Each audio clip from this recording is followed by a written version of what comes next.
안녕하십니까. 11월 21일 목요일 오전 11시를 넘겼습니다. 지난 15일에는 이재명 대표에 대한 공직선거법 위반 사건이 유죄 1년 징역에 2년 집행유예의 판결이 내렸습니다. 그 후 민주당의 동태를 보면 이제 정권과 사법부에 대한 공격의 수위를 엄청나게 높여가지고 미친 정권의 미친 판결이다, 사법살인이다. 당내 동료, 그러니까 친 이재명계를 제외한 국회의원 중에는 친문 계열도 일부 있지만은 소수니까 맥을 못 추고 있고, 그리고 친문, 그러니까 이재명 반대 세력권에 속하는 중진들은 공천 학살을 당해가지고 전부 원외에 머무르고 있지만은 이들이 결속해가지고 이재명의 사법 리스크가 현실화된 이거를 호기로 이용해서 움직이고 설치고 나설지 모른다. 그래서 이런 예견을 가지고 최민희 의원이 방송통신위원회 위원장이죠. 최민희 의원이 까불면, 나서면, 뭉치고 이러면 나와 당원이 그대들을 죽인다는 그것까지 나오게 되었습니다. 그러니까 원내대표는 미친 정권, 미친 판결이라고 사법부를 노골적으로 협박하게 이르렀고, 그것도 사법부에 대해서 사법살인이다. 사법살인. 검찰이 가짜로 사건을 만들어가 기소한 이것을 가짜를 유죄로 판단해가 사람을 때려잡는다. 사법살인이다. 이제 이렇게 여러분들 눈에, 그리고 박찬종의 눈에는 이들의 이런 광분, 포효라고 하는 게 미친 듯이 날뛰는 거. 그러니까 이게 심리적으로 위협을 느끼고 겁을 먹은 상태에서 이런 말이 쏟아져 나왔다. 그 중에 미친 정권의 미친 판결 또는 까불면 죽이겠다 하는 거, 그거 다 제껴두고 사법살인이라고 하는 말을 그들이 함부로 쓰지 마라. 앞으로도 공격을 하되 가릴 거 안 가릴 걸 좀 가려라. 사법살인이라고 쓰려면 이재명은 인격살인을 해서 6명을 스스로 목숨을 끊게 했지 않느냐. 인격살인. 김문기 모른다. 유한기 모른다. 누구누구도 모른다. 나와 관계가 없다. 김문기 씨가 스스로 목숨을 끊고 가족들이 발인하는 날, 장례식 날 당일, 그것이 2021년 12월 24일이었어. 공교롭게도 크리스마스 전날, 크리스마스 이브인데 이재명 부부가 산타클로스 복장을 하고 여기저기 다니면서 흥겨운 집회에 참석도 하고, 그런 사람이야. 그런 사람이 김문기를 모를 리가 없다고 하는 것은 판결에 자세히 나와 있어. 요지부동의 증거가 다 나와 있어. 근데 그런 행위를 했다. 이런 사람이 결국은 사람을 죽게 만들었다. 사법살인보다 더한 인격살인으로 사람의 목숨을 끄는 거 아니냐. 그러니까 지금 이 얘기를 아무리 해봐야 이 순간에 이런 말을 토해낸 강경파들은 속으로 조금 느낌이 갈지 의문이라고 저는 생각합니다. 이 순간은 안 가는 거 아니냐. 그러니까 제 기준으로 보면 그 극단 이 강경파들은 이성을 잃고 있다. 어제 조국당이 중심이 돼가지고 대통령 탄핵안의 초안을 발표를 했어. 그러니까 그 조국당 하나만으로는 발의가 안 되니까, 발의를 하려고 그러면 3분의 과반수 이상의 의석이 있어야 되니까, 발의는 안 되니까 일단 그걸 띄우가 민주당하고 연대하려는 그런 속셈인 같은데, 그 나열된 걸 보면 한마디로 조국 씨가 그 서울법대 교수였지요. 형법학을 가르쳤지만은 그런 이 법과대학에서 기본법을 가르치는 교수는 국가의 틀인 헌법에 대해서도 반드시 보통 사람 이상의 소양을 닦기 마련이에요. 그러니까 헌법을 잘 알 수 있는 처지에 있었던 대학 교수가 그게 나열한 걸 보면 이런 게 있습니다. 후쿠시마 원전 일본 정부가 방류한 것에 대해서 방치했다. 방치. 그거는 문재인 정권 말기에 환경부 장관도 그 일본이 그런 식으로 방류하는 것에 대해서는 우리도 뭐 손쓸 방법이 없다. 이런 발언까지 그 정권에서 나왔던 일이고, 거기에 한국 정부가 콩나라 판나라 할 수 있는 일도 아니고, 그 전 세계가 지금 조용하잖아요.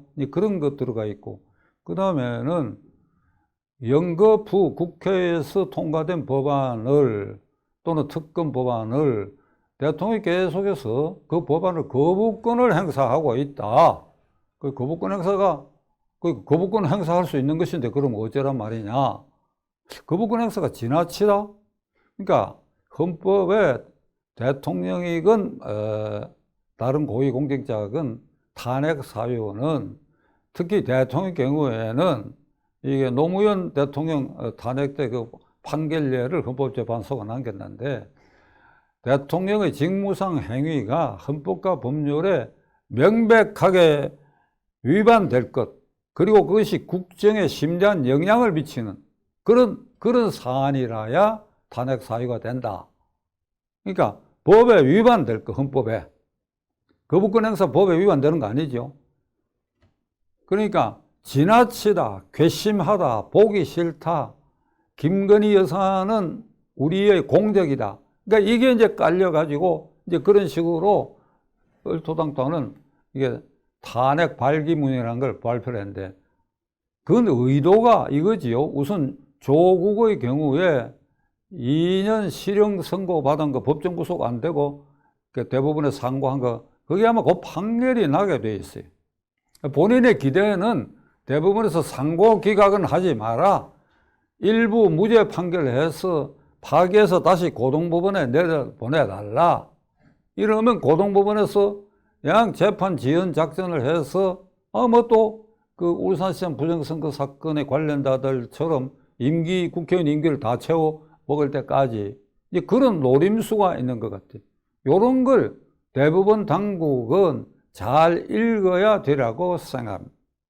그러니까 지금 이 국회를 중심으로 이재명 당과 조국 당의 저 행태는 국회 파괴 세력이다.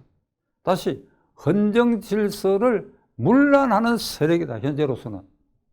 그러니까 민생은 뒷전이고 대화와 토론은 일찍 날려버리고 모든 상임위원회 본회의에서 핵심은 이재명의 방탄 그리고 조국 방탄에 모든 것이 몰려있다.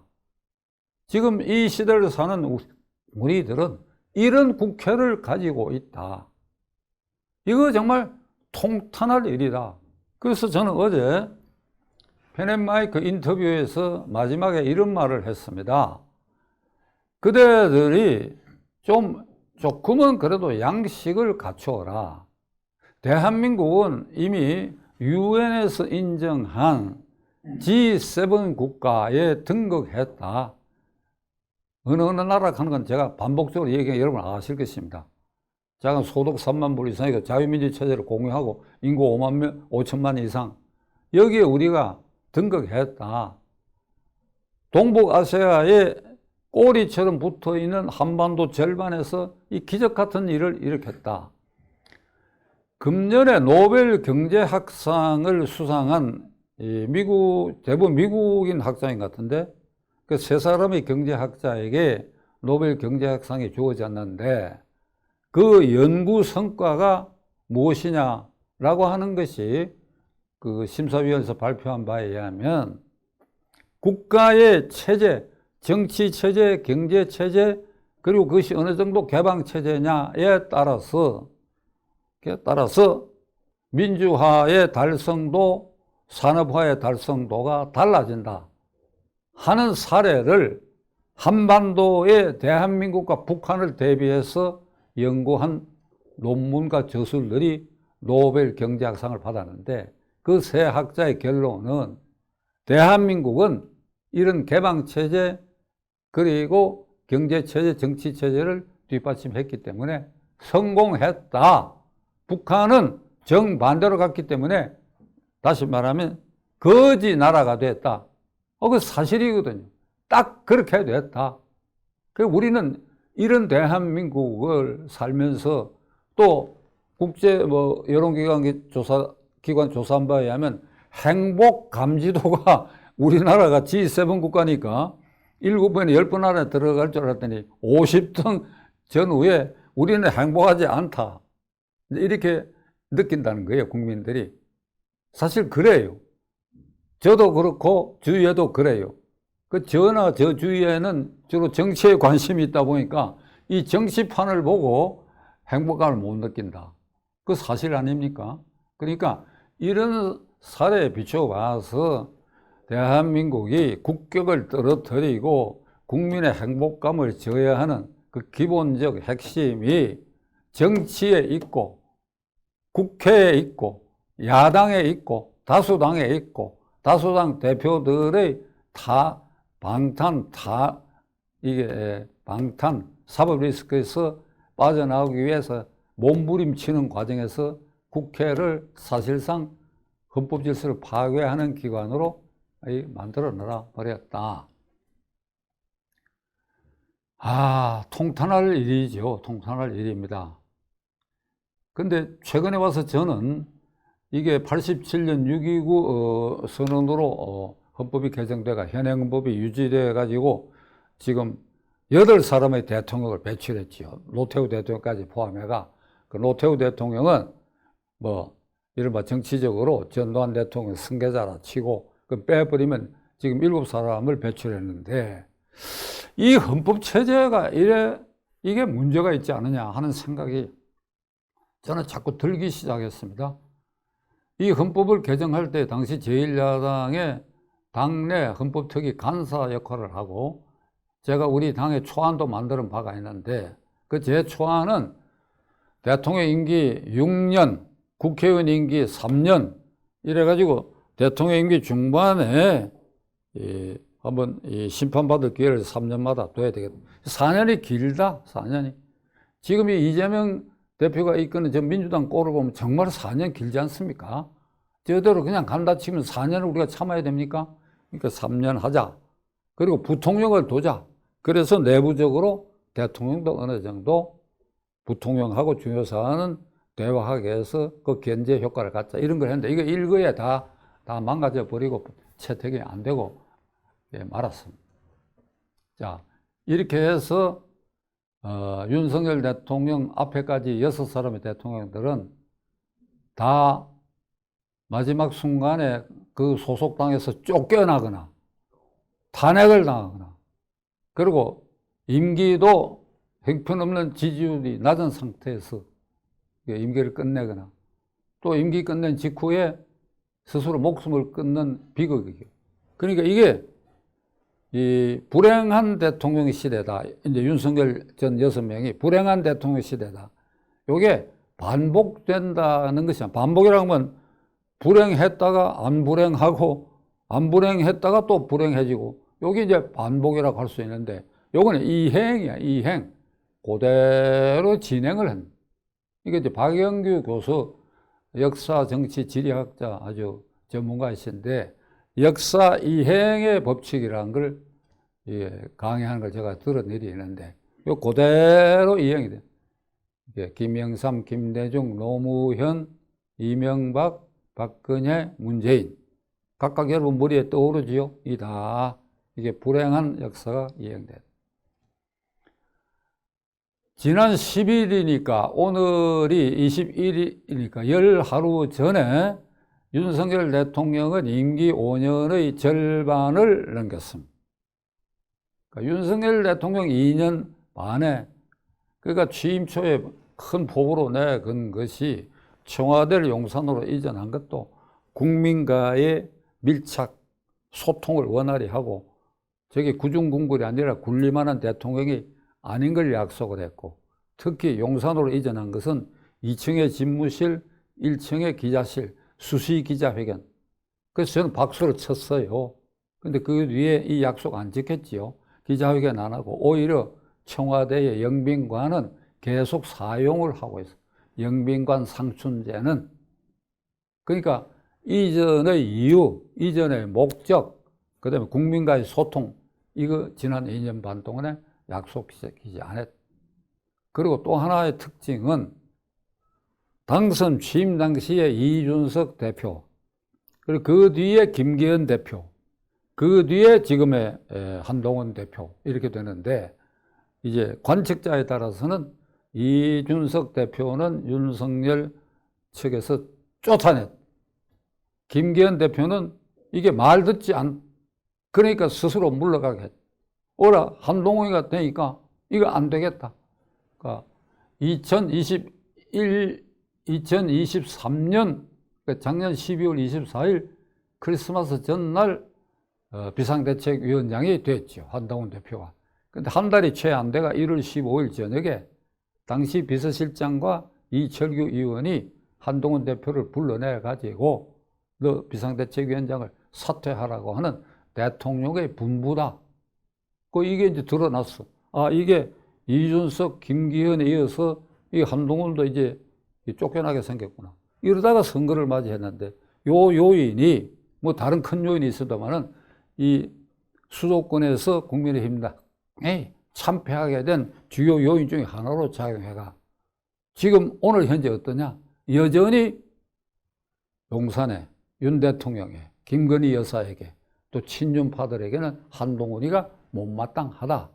그런데 공교롭게도 이게 국민의힘당 당원 게시판이라는 것, 전 그 뭐 말로만 들었는데 거기에 수백 개의 글이 한동훈과 그 부인, 딸, 장인 이름으로 윤 대통령과 김건희 여사를 비판, 공격하는 내용, 그런 언론의 기사를 공유하는 걸 그 장인, 그 다음에 부인, 딸 이름 등으로 수백 개를 올렸다. 한동훈 대표 이름으로도 올린 게 있다.